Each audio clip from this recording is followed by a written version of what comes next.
Bon, alors la petite formation d'aujourd'hui, c'est un petit peu particulier. Je voulais changer un peu. Enfin, je vais peut-être répéter certaines choses que j'ai déjà dit s'il y a des gens qui étaient déjà là pour les précédentes présentations. Euh, j'ai fait une présentation de base, j'ai fait une présentation des nouveautés la dernière fois et tout ça. Aujourd'hui, j'aimerais ça juste expliquer la logique du fichier parce que je pense, puis à faire des petites formations un pour un parce que je propose un service d'accompagnement, je me rends compte que c'est important de bien comprendre comment, c'est pas que ça réfléchit cette affaire-là, là, mais comment c'est pensé, comment tout est aligné les uns avec les autres, comment ça se lie, tout est lié, là, tout est calculé les uns avec les autres, puis comment ça se... C'est quoi la logique derrière certaines choses? Donc, c'est un petit peu là-dessus que je veux partir. Je ne veux pas expliquer tout, comment ça marche. Enfin, je ne veux pas expliquer, on entre les données ci, on entre les données ça. Il y a une autre vidéo pour ça, mais vraiment comprendre la logique de certains champs ou de certaines affaires parce que si on comprend bien la logique derrière, ben, c'est beaucoup plus facile de jouer avec puis de l'utiliser. C'est ça que je vais vous montrer aujourd'hui. Puis à la fin, il y aura une période de questions aussi. Vous pouvez toujours je vais juste afficher le... Non, attends, est-ce que je peux faire ça? Excusez-moi, je vois pas les... Voilà, le chat, si vous avez des questions, vous pourrez m'envoyer des questions via le chat au fur et à mesure. Je pourrais peut-être regarder aussi. OK. Donc, je vais commencer là-dessus au niveau de la logique de tout ça. Ça va peut-être être un peu ordonné, là. Excusez-moi d'avance. J'essaye de penser à tout. Euh, le plus important, je trouve, dans l'outil, c'est que je vais même pas commencer à la première page, je vais commencer dans les hypothèses de calcul. On rentre les informations de la famille, quel âge on a, tout ça, l'épargne et tout. Dans les hypothèses de calcul, on dit dans combien de temps on va prendre notre retraite. On prévoit prendre la retraite, puis ça, c'est une valeur qui peut changer pour faire des simulations, bien sûr. Ce qu'il faut comprendre avec la logique de l'outil, c'est qu'il y a un avant la première retraite et un après. Je dis la première retraite parce qu'on n'est pas obligé de prendre sa retraite en même temps. Donc, si, mettons, la première personne, donc c'est dans 5 ans qu'il y a une retraite, je vais vous montrer, en fait, le cœur de l'outil, c'est toujours détail-résultat. Donc, en tout temps, quand vous faites quelque chose, quand vous faites une modification, quand vous mettez un champ, c'est toujours bon d'aller vérifier que ça fait ce qu'il faut dans détail-résultat. Donc, dans détail-résultat, il y a des lignes jaunes. Les lignes jaunes correspondent aux années de retraite. Il y a un avant et un après la première ligne jaune. Ce qu'il faut comprendre, c'est que le avant, il n'y a absolument rien qui est pris en compte, dans le sens que s'il y a des revenus de pension déjà avant de prendre la retraite, ce qui n'est pas tout à fait logique, mais mettons, où il y a des revenus de location ou d'autres choses qui pourraient, des chiffres qui pourraient être comme revenus avant, ou même le salaire avant la retraite, c'est mis le salaire là, il est mis dans, excusez-moi, je vais y aller, il est mis ici le salaire pour les REER, pour calculer les droits de cotisation, tout ça, mais c'est à titre informatif seulement. La seule chose que je prends en compte avant la retraite, c'est les montants d'épargne. Parce que dans ma logique, euh, tu sais, quelqu'un qui a 50 000 de salaire, puis il peut mettre 10 000 de côté, mettons, mais quelqu'un qui a aussi 150 000 de salaire, il peut mettre 10 000 de côté. Donc, ce qui n'est pas important, ce n'est pas le salaire, c'est combien on épargne pour la retraite, parce que c'est quand même un plan de retraite que je fais. Donc, c'est vraiment ça. C'est que avant la retraite, c'est vraiment l'épargne qui est pris en compte. Après, puis je dis bien après la première retraite, pas les deux ensemble. Dès que l'un des deux est à la retraite, je commence à tout calculer. Donc, ici, mettons, là, c'est la première retraite. Puis c'est à partir de là qu'on dit, ben là, on va commencer à dire, bon, j'ai dit que je voulais une dépense de 70 000 par année, indexée, blablabla. Voici ce qui rentre. Donc, la première personne peut être à la retraite, mais pas encore la deuxième. Donc, ce que ça fait en sorte, c'est que le revenu de la personne qui travaille encore est comptabilisé comme un revenu pour la famille au complet. Donc, il comme participe aux besoins familiaux. Donc, dépendamment du revenu, puis dépendamment des dépenses, ben, ça peut couvrir soit la totalité des dépenses, soit une partie, puis il faut aller ponctionner décaisser des REER, des CELI, quoi que ce soit. Donc, ça dépend dans ces années-là. Mais dès que la première personne est à la retraite, moi, je commence à tout calculer en fonction des impôts aussi, etc. Donc ça, c'est quand même une notion super importante parce que, ah oui, il y a une chose aussi à dire, c'est que dès que la première personne est à la retraite, vu que je commence à tout calculer, je ne prends plus en compte l'épargne. Tu sais, quand on a dit tout à l'heure, pourquoi j'ai à 30 000 d'épargne? Ça fait beaucoup, je trouve. Euh, un, un montant d'épargne, les épargnes qu'on met, mettons ici, ben, dès qu'on a fini dès qu'il y a la première personne qui est à la retraite, il n'y a plus d'épargne, même pour celles qui continuent à travailler. Pourquoi? Parce que justement, comme je calcule que son revenu sert à la famille, ben, ça se peut qu'il n'y ait plus trop d'épargne à mettre. Ou s'il y a de l'épargne à mettre, ben, je le calcule dans les surplus. Je calcule ça va être quoi le surplus qu'il va y avoir cette année-là. Et là, je le réépargne automatiquement de toute façon. Donc, c'est... excuse-moi, je suis perturbée. Il y a quelqu'un qui sonne à la porte, mais j'irai pas. Donc, c'est ça. Donc, les surplus sont automatiquement remis en CELI s'il y a de la place et en enregistré. J'y reviendrai. Donc, bon, ça, c'est une des choses que je voulais expliquer. C'est important.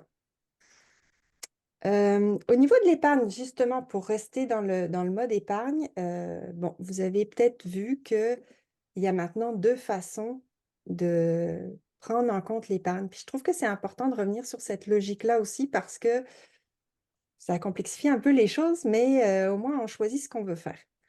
Ce qu'il faut comprendre, c'est qu'il y a deux manières de définir l'épargne. Soit ici, on met le montant total dans l'année, puis après, on va pouvoir jouer à dire, ben, c'est-tu du REER, c'est-tu du CELI, je choisis, est-ce que je vais mettre en REER ou en CELI, etc. Puis bon, au niveau de cette épargne-là, ce que ça va faire, c'est que, mettons que j'ai 3 000, j'ai dit, je vais mettre 100% de ce 3 000-là en REER. Mais ça dépend s'il y a de la place ou pas. Donc, on va essayer de maximiser le REER. Si j'ai plus de place en REER, ça va automatiquement se mettre en CELI. Si j'ai plus de place en CELI, ça va automatiquement se mettre en non enregistré. Donc, il y a comme les histoires de vases communicants. Un certain montant, j'essaye de le mettre Puis quand je dis il n'y a plus de place, là, c'est en fonction des droits de cotisation inutilisés qu'on a définis au début. C'est pour ça que c'est super important. Je vois souvent des gens qui ne les mettent pas, ces champs-là, mais c'est super important de mettre les droits de cotisation inutilisés, qu'on soit à la retraite ou pas d'ailleurs, même si on est déjà à la retraite, le REER, c'est moins important, mais au niveau du CELI, ça va être important de mettre quand même les droits de cotisation inutilisés pour qu'on voit quand il y a du surplus, on veut le mettre quelque part, puis on voit qu'il y a de la place. Tu sais, mettons que vous voulez vendre votre maison rendue à 70 ans, ben, si vous n'aviez pas dit que vous aviez de la place puis qu'il n'y avait rien en CELI, ben, qu'il y avait beaucoup de place en CELI, ben, rendu à 70 ans, quand vous allez vouloir vendre votre maison et mettre les surplus en CELI, ben là, ça va être, je calcule à partir de maintenant les droits, mais ça serait bien d'avoir l'historique aussi. Donc, bref, ça, c'était une petite parenthèse au niveau des droits de cotisation. L'épargne, oui, c'était pour ça. L'épargne. Donc, je mets. Donc, l'ordre, c'est vraiment REER, CELI, non enregistré au niveau de la logique d'épargne ici, quand on met un montant. En fonction du pourcentage ici, je vais dire combien je vais mettre en REER. Ça peut être 50% en REER. Ben, automatiquement, ça va se mettre 50% CELI. Sauf s'il n'y a plus de place en CELI, ça va se mettre en non enregistré. Donc, ça, c'est important à savoir aussi. Je le répète souvent, mais en tout cas, c'est important à savoir. Il y a une petite subtilité là-dedans parce que si on calcule le retour d'impôt, mettons mon 3 000, je le mets en REER, je calcule le retour d'impôt. Est-ce que ce retour d'impôt-là, je le mets en REER aussi? Ben, peut-être si j'ai mis 100% ici, mais j'ai dans les options avancées la possibilité que le retour d'impôt, je le mette en CELI. Il y a comme un petit truc qui dit retour d'impôt en CELI, oui, non, là. Donc, on pourrait dire que le retour d'impôt, c'est en CELI. Ça, c'est aller un petit peu plus loin dans tout ça. Ce que je voulais vous expliquer, les deux manières de définir l'épargne. Donc, il y a celui que je viens de vous expliquer. Et dans les options avancées, ça c'est la nouveauté de la dernière fois, c'est des montants spécifiques par régime. Donc, si vous voulez aller dire, moi, je mets 200 $ aux 2 semaines, on peut dire que telle personne va mettre 200 $ aux 2 semaines ou mensuel, ou etc. Bref, on peut mettre les choses comme ça ici. Quand on a déjà un plan puis qu'il y a déjà des choses qui se prélèvent automatiquement, on peut très bien les mettre ici. Ce qu'il faut comprendre, la logique entre les deux possibilités, d'une, il faut le dire, parce que moi, il faut que j'aille chercher la bonne valeur à bonne place. Donc, il faut le dire que euh, cette, euh, cette personne, elle va chercher les champs ici versus ce que j'appelle normal, c'est les champs ici. Puis ce que j'ai fait pour essayer d'un peu d'aider, c'est que j'ai mis en jaune le chiffre que je prenais en compte. Donc, dépendamment du choix qu'on fait ici, donc est-ce que c'est de l'épargne fixe ou est-ce que c'est ce que j'appelle normal? Je n'ai pas trouvé d'autre nom que ça. Ben, soit l'épargne fixe, ça va être ici dans ce tableau-là, soit ça va être ici. La différence importante à savoir, c'est que au niveau de l'option avancée, si je dis j'ai 200 $ par mois dans le REER, si j'ai plus de place en REER, il ne va pas aller automatiquement se mettre en CELI, en non enregistré. Il n'y a pas de vase communicant dans ce tableau-là, dans les options avancées. C'est vraiment 200 en REER. Puis si j'ai plus de place, puis que j'ai de la place juste pour, je sais pas moi, 200, ça fait 2400, puis j'ai juste 2000 de place, mais il va mettre 2000 points. Il s'arrêtera là, là. Il y aura, le restant, là, il va disparaître dans les limbes. Donc, il faut faire attention à mettre les valeurs tout en respectant les droits de cotisation, enfin, inutilisés, puis ce qui va être possible. Donc, c'est bon, ce tableau-là, il y a beaucoup de monde qui l'aime, mais il faut faire attention que le surplus d'épargne ne va pas se mettre ailleurs. C'est ça le truc. OK. Donc, ça, c'était pour l'épargne. Nanana. OK. Au niveau du... ah oui, je n'avais pas parlé de ça. Au niveau du avant-après la retraite, il y a aussi les rendements.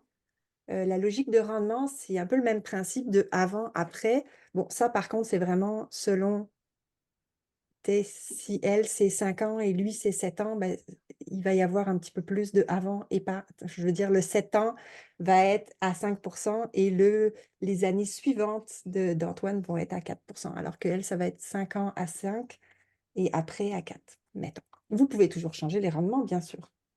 Mais il y a vraiment le avant, c'est rendement avant la retraite, qui est dans cette colonne-là, et après, ici.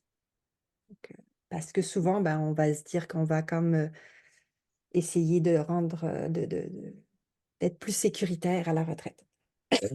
Pardon. Euh, avant, après, c'est important. Au niveau de... là, c'est ça, hein, je pars dans tous les sens, c'est juste pour comprendre certaines notions de logique dans tout ça.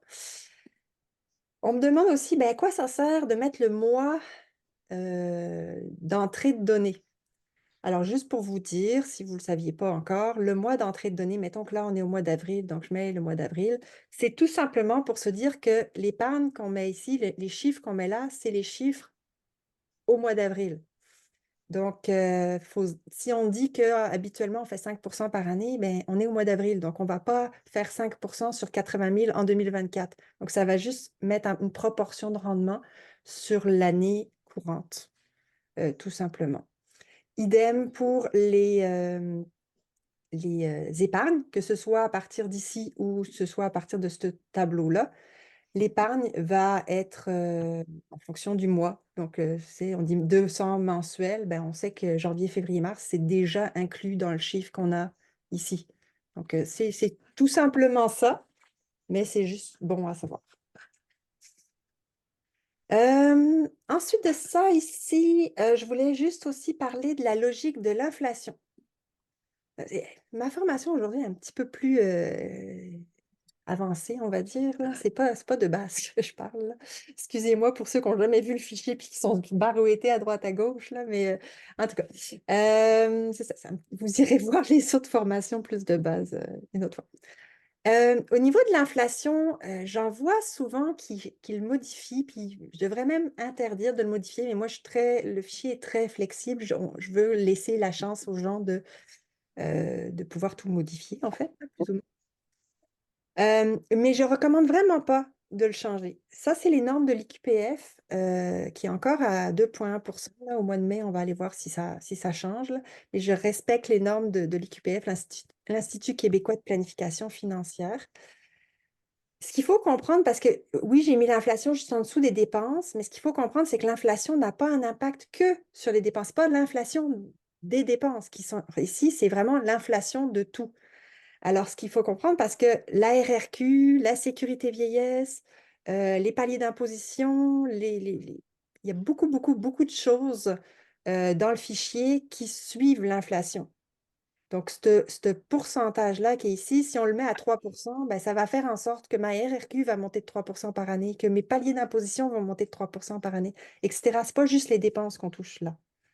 Donc, il faut faire attention à ça.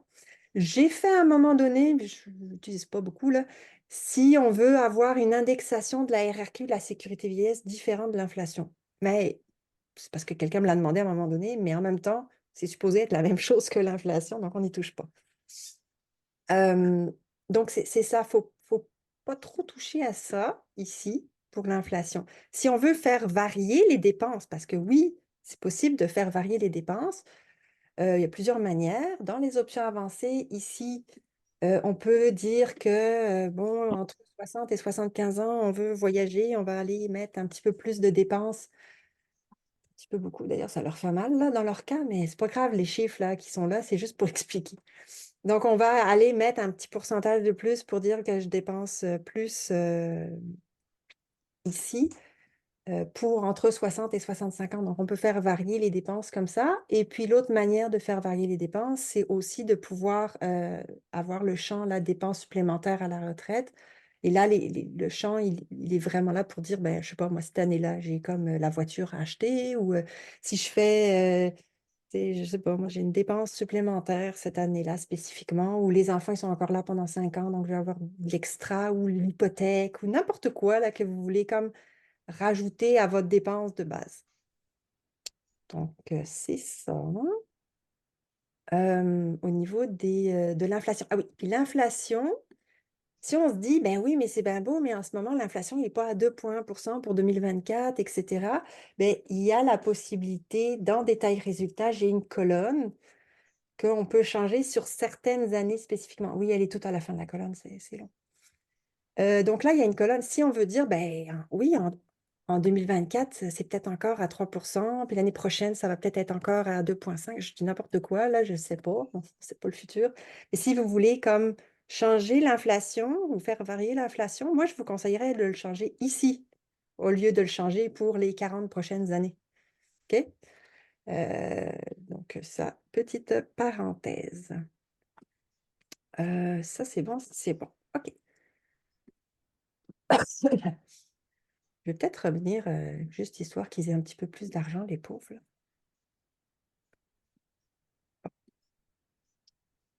Ensuite, pour parler logique des choses, là, bon, le tableau, vous le connaissez peut-être déjà. Quand on a une solution, on clique sur Enregistrer pour avoir un comparatif, puis après, on fait des changements. Donc, la façon d'utiliser l'outil, une fois qu'on a rentré toutes les données, tout est beau, on fait enregistrer, puis là, on commence à vouloir optimiser les choses. Puis là, c'est de l'essai-erreur. C'est bête, là, mais c'est de l'essai-erreur. Est-ce que si je repousse ma RRQ d'un an, ça va améliorer les choses? Ben là, c'est comme ça, c'est pour ça qu'on peut utiliser tout ce tableau-là pour faire des comparatifs de solutions, pas forcément de solutions, mais de choix que vous avez. Et puis là, vous pourriez voir si ben, la solution améliore ou empire les choses. OK, j'enregistre, si je prends ma retraite en même temps que l'autre personne, ben oui, ça empire, c'est logique, là, tu sais. On épargne moins, puis en tout cas, il y a des choses quand même qui sont assez logiques, là, qu'on sait d'avance ça va être quoi. Euh, donc, on peut faire des changements, donc c'est de l'essai-erreur. Puis là, ben, ça dépend, tu sais, il faut faire les choses dans l'ordre, dans le sens que euh, peut-être, tu sais, par exemple, les stratégies, là, les stratégies, on change de petit X, on voit qu'est-ce que ça va faire comme impact, etc.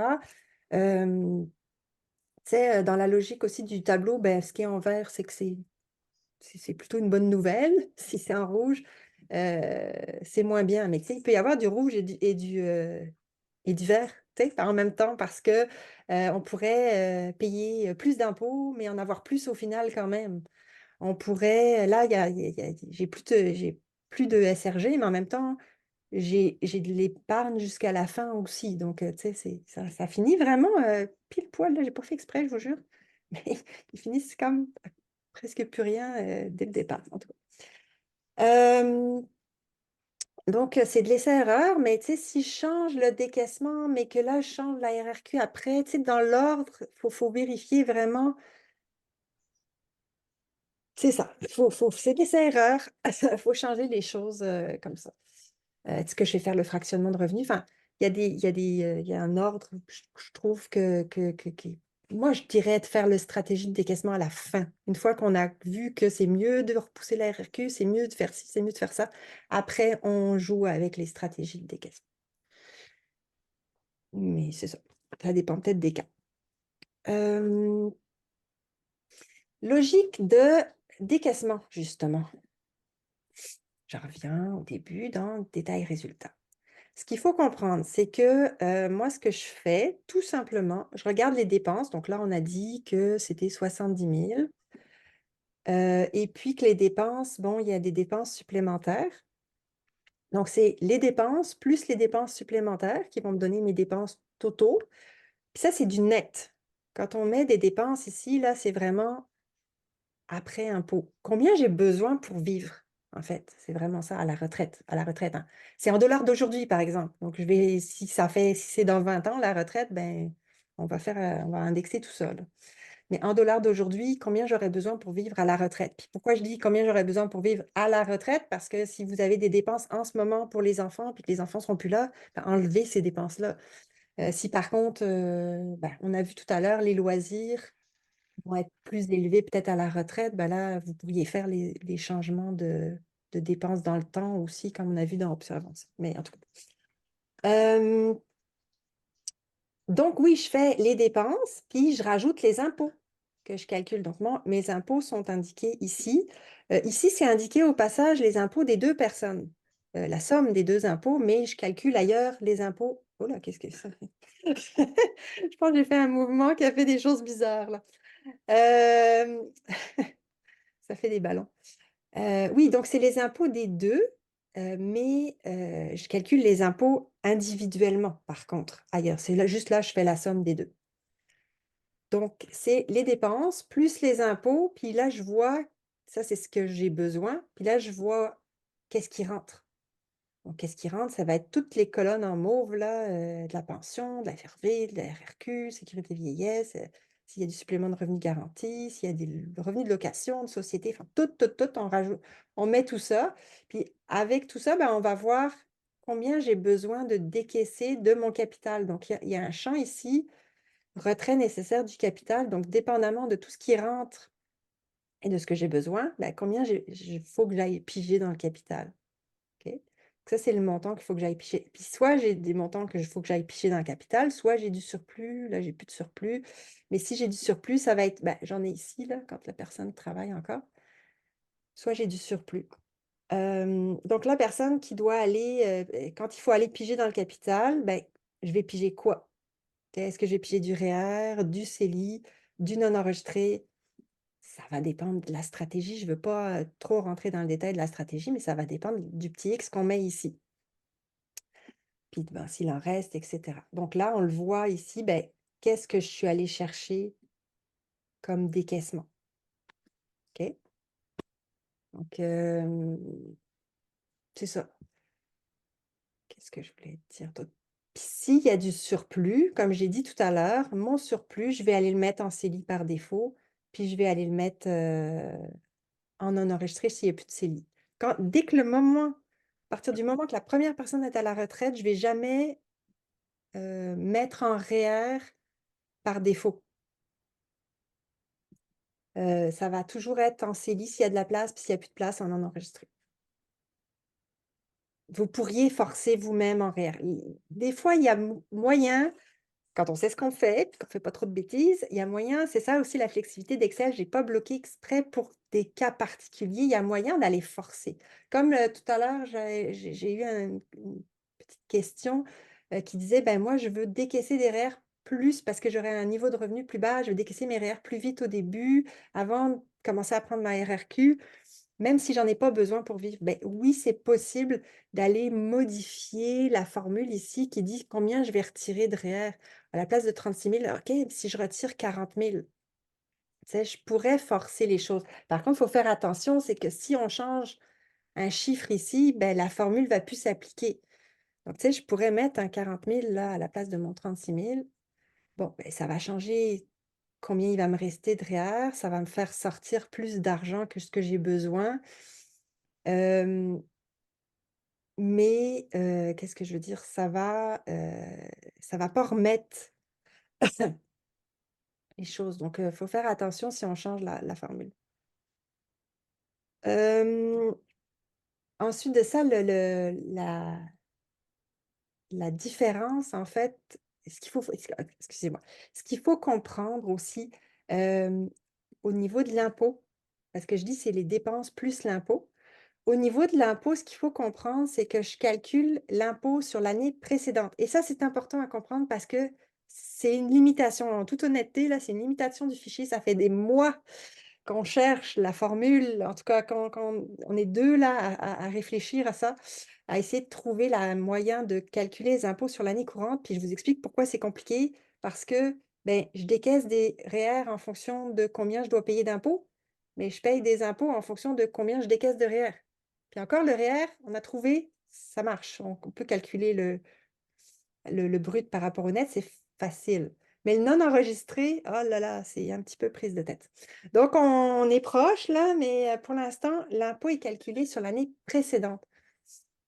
Donc, il faut comprendre que la première année de retraite, je ne vais pas calculer l'impôt sur le salaire de l'année d'avant parce que, tu sais, en général, quand on a un salaire, quand on est employé, on va payer des impôts au fur et à mesure, même en tant que travailleur autonome, on a des avances, puis en tout cas, on paye les impôts au fur et à mesure. C'est pas vrai qu'on va avoir un 50 000 d'impôts à payer, là, la première année de retraite, ça fait mal. Donc, la première année de retraite, il faut comprendre ce que je fais pour avoir un estimé quand même, c'est que je prends tous les revenus qui rentrent. Ça, tu sais, je le sais, là, les pensions, les revenus d'emploi, tout ce qui est en mauve, tout ce qui est autre que le décaissement finalement, parce que le décaissement doit être en fonction de l'impôt, mais tout ce qui est autre que décaissement, je vais le mettre pour la première année de la retraite. OK? Euh, donc, des fois, puis c'est pour ça que ici, là, la première ligne, je l'ai encadrée en noir. Vous avez peut-être jamais vu ou vous avez peut-être vous demandiez pourquoi c'est encadré en noir. Parce que je ne le sais pas, moi, l'année précédente, c'est quoi les revenus. Donc, des fois, vous pourriez vouloir, c'est vraiment la première ligne jaune, là, que ce soit l'année zéro si vous êtes déjà à la retraite ou la première ici. N'hésitez pas à modifier si vous voyez que vous allez prendre full de REER, puis que là, on n'a pas calculé les impôts sur ces affaires-là. Donc, n'hésitez pas à le modifier la première année. Après, les autres années, tu sais, enfin, les autres années vont se calculer selon l'année précédente. Donc, tu sais, si on est assez linéaire, finalement, l'impôt va se payer pareil, que ce soit l'année précédente ou l'année suivante, là, tu sais, ça va se payer pareil. Puis c'est un peu la réalité. On paye en 2024 l'impôt de 2023, là. Mais c'est pas parfait, en toute honnêteté. C'est pas parfait encore. Pas assez à mon goût, en tout cas. On continue à travailler là-dessus. Je vais répondre aux questions après, là. Liquidité versus... Oui, quelle heure il est? Ah, 12h30, bah oui, on a presque fini au niveau de ce que je voulais dire. Ah oui, petite chose aussi, j'ai rajouté là, dans les rapports ou tout ça, je parle de l'actif total. Puis, je parle de capital, puis j'essayais de dire capital liquide, je ne sais pas comment le dire là, parce que j'ai quand même séparer les deux. Ce que j'appelle capital liquide, c'est vraiment REER, CELI non enregistré. Puis je ne mets pas le CRI là-dedans parce que pour l'instant, un CRI, il y a un minimum, un maximum. Je ne peux pas, si j'ai plus d'argent du tout, mettons, que j'ai plus de REER, j'ai plus de CELI, j'ai plus de non enregistré, je ne peux pas vider mon CRI. Pour l'instant, je sais que les règles fiscales changent. Donc, ça va changer à ce moment-là, mon fichier, là. Mais pour l'instant, tu sais, le CRI n'est pas dedans. Pareil pour l'immobilier, pareil pour euh, la société, quoique la société, on pourrait aller piger dedans, mais ça, c'est à part. Je ferai peut-être une formation juste pour les sociétés à un moment donné. Euh, donc, je fais la distinction entre mon capital liquide REER, CELI non enregistré, puis mon actif total. Ça se pourrait, tu sais, si j'ai de l'immobilier, là, mettons que, je sais pas, moi, j'ai une maison, je n'ai pas mis, là, j'ai acheté 200 000. il y a longtemps. Oh, 2 millions, c'est peut-être un peu beaucoup. Ça se peut, là, mais ça vaut 400 000 maintenant. Désolée, j'ai du mal avec mes zéros. Bon, ben, c'est sûr que rendu là, si j'ai un bien immobilier, ça va faire une petite différence entre mes REER CELI non enregistrés d'un bord puis mon actif total de l'autre bord. Donc, l'actif total, c'est oui, le REER CELI non enregistré, mais c'est aussi l'écrit, l'immobilier, la société, tout le reste. Puis quand je dis actif, il faut faire attention parce que ce n'est pas l'actif net. C'est l'actif total. Si vous avez encore une hypothèque, ça ne le dit pas ici. Un jour, peut-être que je rajouterai ça. Pour l'instant, les dettes ne sont pas mises dedans. Donc, c'est l'actif total. Mais, mais c'est peut-être réduit par les dettes. Donc, il faut faire attention à ça aussi. Donc, je voulais juste vous le dire. Bon, est-ce que j'ai parlé de tout ce que je voulais parler et qu'on pourrait passer aux questions? La logique, oui, bah, juste aussi, une chose aussi importante à savoir, c'est que toutes les colonnes soulignées en jaune ici dans détail résultats, ce sont toutes des colonnes qui sont là spécifiquement pour que vous rentriez des choses à la main, donc des montants manuels sur certaines années. Donc, il y en a quelques-uns, là, je ne vais pas forcément passer à travers toutes. Ouais, il y a plein, je pourrais en parler pendant des heures, là, mais j'avais dit que je ferais juste 30 minutes d'explication, puis après, c'est la période de questions. Donc, je vais m'arrêter là. Si quelque chose me revient, je vous le dirai, là, mais je vais m'arrêter là pour l'instant. Puis, je vais regarder les questions.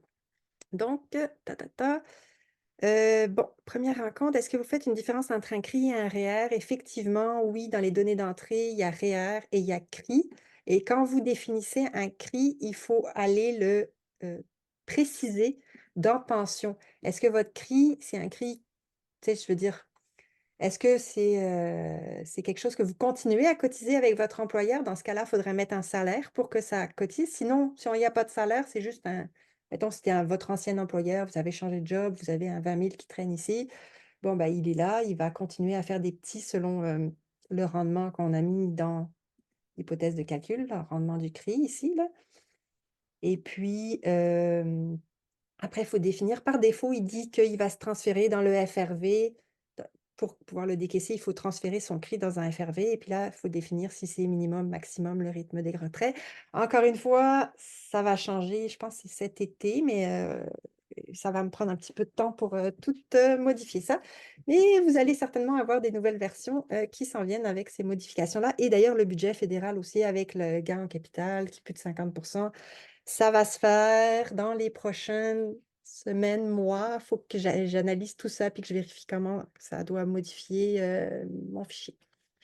Vous serez au courant. J'enverrai un petit message. Si on a trop de REER à un moment donné, au-delà des 71 ans, est-ce que le logiciel nous fait des suggestions de décaissement anticipé? Alors, comme à planir la courbe d'impôt, ben, il ne fait pas de suggestion. Il y a effectivement à 71 ans, on transfère dans un FER. Est-ce que j'en ai là des REER qui se transfèrent là? Ouais, ben là, il décaisse tout trop vite, là. Donc, j'en ai pas, mais oui, à 71 ans, on transfère dans un FER. On le voit ici dans le FER, le retrait obligatoire. Ça se peut qu'on en ait trop et que là, il y a des surplus. Et effectivement, on veut aplanir, c'est-à-dire pas payer d'impôt de trop rendu à 72 ans. Mais il ne propose pas mon outil, dans le sens que c'est, encore une fois, de l'essai-erreur. Ben, c'est là qu'on se rend compte, si on décaisse plus de REER au début avec les stratégies de décaissement, ben là, on va se rendre compte qu'on gagne parce qu'on a... Mais ça dépend, c'est ça. Il faut mettre les chiffres dans la machine parce que des fois, même comme ça, c'est pas forcément gagnant de tout décaisser les REER au début. Donc, faut le mettre dans la machine. Mais ça ne propose pas ça pour l'instant. Donc, ça, c'est ça. Il y en a qui s'en vont. Bye bye pour ceux qui partent. Est-ce qu'il y a quelque chose qui est prévu pour les... Attends, est-ce qu'il y a quelque chose qui est prévu pour les revenus prévus de dividendes de fonds enregistrés? Alors, non, j'ai pas. Tu sais, je sais les stratégies. Genre, je sais qu'il y a des gens qui ont des stratégies spécifiquement de dividendes. Euh, Tu sais, si on a des dividendes dans les CELI ou les REER, tu sais, si je sors, si je dois sortir 10 000 de REER, ben, si c'est des dividendes que je sors, c'est des dividendes. Moi, je veux le calculer au niveau des impôts. Donc, mon REER, quand je le décaisse, ben, il est imposable, que ça vienne de dividendes ou que ça vienne d'avoir du gain en capital ou quoi que ce soit, enfin, n'importe quoi, c'est imposable à 100% au niveau des REER. C'est non imposable complètement au niveau des CELI. Pareil, les CELI, ça pourrait venir de dividendes. Je n'ai pas un truc qui dit fais une stratégie de dividendes. J'en avais fait à un moment donné, il y a quelques années, mais c'était très spécifique. Puis, tu sais, si je dois sortir 40 000, là, puis que j'ai juste 20 000 de dividendes, ben, il faut quand même que je sorte de l'extra de plus. Donc, en tout cas, si vous avez des idées de comment je pourrais améliorer mon outil pour intégrer les stratégies de dividendes, n'hésitez pas à me contacter. Je suis très ouverte aux suggestions, là. Par contre, pour le non enregistré, il y a on définit dans le non enregistré, c'est quoi les proportions, là. Si j'ai un 5% de rendement sur le non enregistré, ben c'est constitué de quoi cette augmentation? Est-ce qu'il y a des obligations, donc des intérêts, des dividendes canadiens, parce que là, c'est fiscalement pas pareil, ou du gain en capital? De quoi c'est composé? Ça me permet de calculer les impôts pour le non enregistré. Donc, on le voit, les dividendes, pour le non enregistré, mais on ne le voit pas pour le REER-CELI. Je n'ai pas séparé tout ça. Est-ce que ça gère les fonds de pension? Oui, bien sûr. On a les fonds de pension. Bon, il y a la REGOP ou RRPE qui se calcule tout seul. On met les chiffres. En fait, c'est ce qu'il faut rentrer, c'est les cases en jaune aussi. Je n'ai pas dit, mais souvent, c'est ça. Donc la REGOP, ou si c'est une autre sorte de pension, moi, je vous conseille de garder le truc, soit on fait montant manuellement ou calculé, mais quand vous avez un relevé, ça vous dit j'aurai tel montant à tel âge. Donc, par exemple, ici, ben, à 60 ans, la personne, elle a 40 000. Et puis, j'ai fait des chiffrons, là. Puis à partir de 65 ans, des fois, il y a de la coordination avec la RRQ, donc ça change. Puis attention, coordination avec la RRQ, c'est pas forcément en fonction de l'âge de la RRQ, auquel on prend la RRQ. C'est toujours 65 ans, la coordination sur les pensions. Donc, on met ça là. Est-ce que c'est indexé? On met tous les chiffres ici, puis on met ça. Donc, et puis, si c'est un CRI ou une rente viagère, on a ça aussi. Prendre un rendez-vous avec moi pour le calcul, une liste des documents qu'on doit avoir à main pour être plus efficace. Ben, en fait, moi, quand je propose effectivement des rencontres personnalisées, ce que je recommande, c'est que vous essayiez de remplir le fichier par vous-même avant. Ça fait sortir plein de questions, puis ça permet de voir, bon, qu'est-ce que je mets dans ce case-là? Ah oui, j'ai besoin de mon relevé de pension, justement. Puis, tu sais, en rentrant dans tous les onglets, on regarde les onglets un par un, on regarde les champs, puis on voit, est-ce que ça me concerne? Tu sais, est-ce que j'ai de l'immobilier? Est-ce que j'ai une société? Est-ce que j'ai ci? Est-ce que j'ai ça? Puis ça permet de savoir un peu quels sont les documents qu'on a besoin pour avoir les chiffres qu'on doit mettre dedans. Mais une fois qu'on a le rendez-vous avec moi, en général, je ne regarde pas les documents des gens, là. C'est juste, on regarde le fichier ensemble, puis on regarde si tout est beau, puis s'il y a des questions, je réponds aux questions. Pouvez-vous, s'il vous plaît, détailler le tableau stratégie de décaissement dans l'hypothèse de calcul? OK, parce qu'on me l'a demandé, je vais le faire. OK, les stratégies de décaissement. Puis encore une fois, j'ai d'autres vidéos que j'ai expliqué un peu. Puis il y a le manuel d'utilisateur. Dans le manuel, je décortique pas mal les stratégies. Pour expliquer vite, vite, donc on met un X là où on veut. La première stratégie, quand je dis décaissement REER minimum sans impôt au début, c'est quand on est, mettons qu'on a juste du REER, du CELI, pas de pension, pas rien d'autre. On est à la retraite, on a des quand même assez faibles revenus, puis beaucoup de CELI. Tu sais, quand il n'y a pas de CELI, on ne peut pas faire grand-chose là-dessus. Techniquement, on pourrait sortir 15 000 de REER parce que c'est le montant de base. Donc, on n'a pas besoin de payer d'impôt si on sort juste 15 000 de montant imposable. Puis le reste, on pourrait le mettre en CELI. Donc là, si on met un X ici, ben, ça essaye de faire ça. C'est sûr que si j'ai déjà plus que 15 000 comme revenu imposable, ça ne fera pas grand-chose. Ça va juste vider le CELI parce que c'est du CELI qui va être pris. Le deuxième, ça essaye de rester en dessous du premier palier d'imposition. Puis quand je parle de premier palier d'imposition, c'est le premier vrai, là, il est rendu à 51 780. Là. Donc, j'essaye de rester en dessous de ça. Pourquoi je dis j'essaye? REER, c'est facile, c'est imposable. Non enregistré, le calcul de l'impôt est un peu plus compliqué. Donc, on estime un petit peu. Donc, on essaye de rester en dessous de ce palier-là. Encore une fois, on complète avec du CELI. Celui d'après, si je mets un petit X ici, bah, ça dit ce que ça dit, non enregistré en premier. Donc, là, il n'y en a pas. Donc, c'est ça. Et puis, le dernier, c'est le plus flexible, choix pourcentage de REER. Donc, ce X-là, il vient avec les choses qui sont en dessous. Donc, si je mets un X ici, ben, ce que ça va dire, c'est que je vais décaisser toutes mes REER en premier. Petite chose aussi intéressante à savoir, en fonction de la stratégie qu'on met ici, ben, on peut le visualiser avec des petits graphiques qui sont un petit peu cachés en dessous, mais qui sont dans les rapports aussi. Ici, c'est les sources de revenus. Donc, là, j'ai ma pension, j'ai ma RRQ, ma sécurité vieillesse. Là, les 2 années où l'autre personne travaille encore. Puis, la ligne noire, c'est les besoins de dépenses, en fonction de l'impôt aussi. Et ici, les petits trucs bleus, là, c'est ce que je dois décaisser de mon capital. Puis, qu'est-ce que je décaisse du capital? Ben, c'est ici ma source du capital, dépendamment de ce que je vais avoir mis comme stratégie. Donc ici, j'ai mis 100% REER. Ben là, on voit que ce que je dois décaisser du capital, ben, je prends, c'est le petit bleu, là, je prends du REER. Si j'avais mis 50% ici, ben, ce que je vais faire, c'est que je vais prendre 50% de REER, 50% autre chose. Puis quand je parle d'autre chose, ça fait partie de la logique un peu. Si j'ai du non-enregistré, je vais vider le non-enregistré avant de piger dans le CELI, en général. Donc, dans les stratégies, là, qui dit 50% REER, ben, l'autre 50%, ben, ça va être du non-enregistré s'il y en a. OK? Donc, on peut voir ce graphique-là changer en fait, en fonction de la stratégie ici. Donc, j'espère que ça répond, André, à votre question. Dans la section immobilier, est-ce que la nouvelle imposition du gain en capital, on va y répondre. Oui, voilà, bon, c'est ça. Je regarde les questions un petit peu en retard, donc désolé. Mais oui, le 66%, enfin, le nouveau budget fédéral avec le gain en capital. Mais je veux être sûre de faire la bonne affaire, puis de le prendre en compte partout. Donc, ça me prend un petit peu de temps à analyser ça, puis à le mettre en place, mais c'est sûr qu'il faut adapter le fichier avec tout ça. C'est ça aussi, hein, ma job, de mettre ça à jour en continu. Donc, ce serait une bonne idée de faire un complément pour ajouter le décaissement d'une compagnie de gestion, dividendes, salaire, gain capital. En fait, le décaissement d'une société de gestion, je l'ai là, en fait. Dans la société de gestion, on peut dire que je sais pas, j'ai 300 000. Oups, j'ai mis des zéros qu'il ne fallait pas.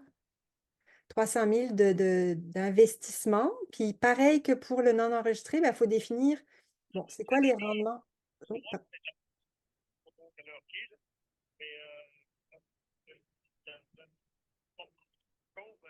là, je ne sais pas si vous me parlez, mais j'entends pas bien.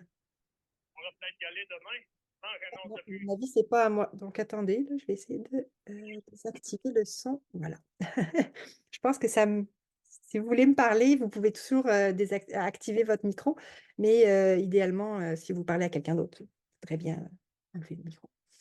Oui, tout ça pour dire, oui, pour les sociétés, donc on met le rendement, puis on met dans quoi c'est placé. Donc, pareil, obligation dans les intérêts, dividendes, gains capital, ça me permet de calculer les impôts au sein de la société. Puis après, au niveau des décaissements, vous pouvez définir combien, si je décaisse 40 000 à partir de ma retraite, mettons, de cette année-là.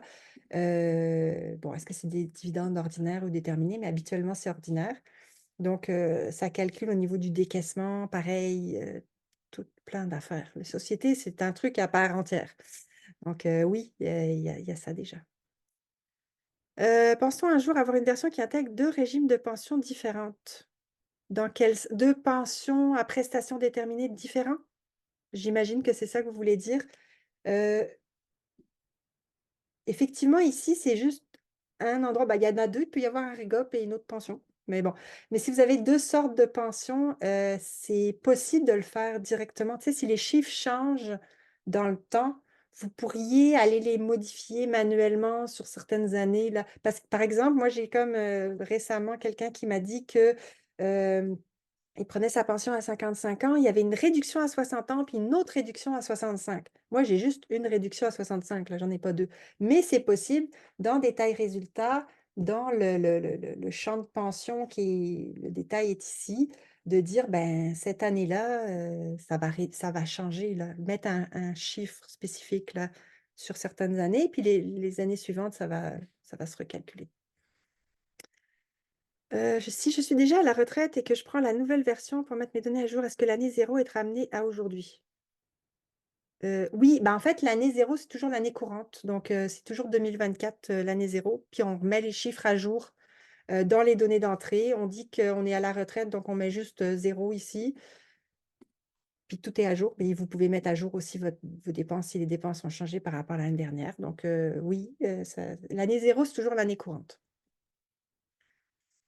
Voilà. Oh, j'ai fait le tour des questions que j'avais ici. Est-ce que vous aviez d'autres questions? Oui, ben, c'est ça, je vais vous les liens vers les formations préenregistrées, les autres formations que j'ai déjà faites. En fait, je vais vous envoyer le lien de celle d'aujourd'hui dans l'infolette, mais je vais vous envoyer aussi le compte YouTube. Mais c'est pas compliqué, YouTube, vous cherchez Planif Retraite, puis on est là. Donc, on a toutes les vidéos qu'on a faites, on les met sur les chaînes YouTube.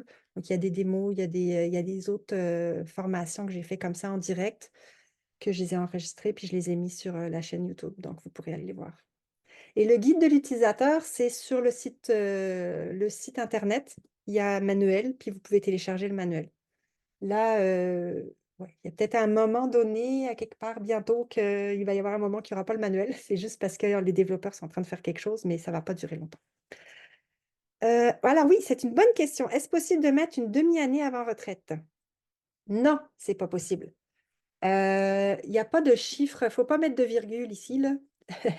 C'est des années complètes. Mais si, mettons que vous êtes, je mets 0 ici, on pourrait, ce qu'il faut faire, en fait, quand il y a des demi-années, vous pouvez mettre 0 et après, vous pouvez aller dire, ben, moi, je suis comme supposée à la retraite, mais je travaille quand même la moitié de l'année. Donc, revenu de travail après sa retraite, là, ben, vous pouvez dire, ben, moi, la moitié d'année, ben, ça va me faire un salaire de 50 000 ou autre salaire, là.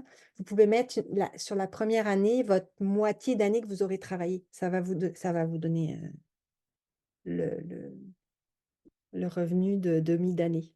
Donc, c'est comme ça qu'on gère il me reste 6 mois à travailler, là. C'est bon. Est-ce qu'il y a d'autres questions?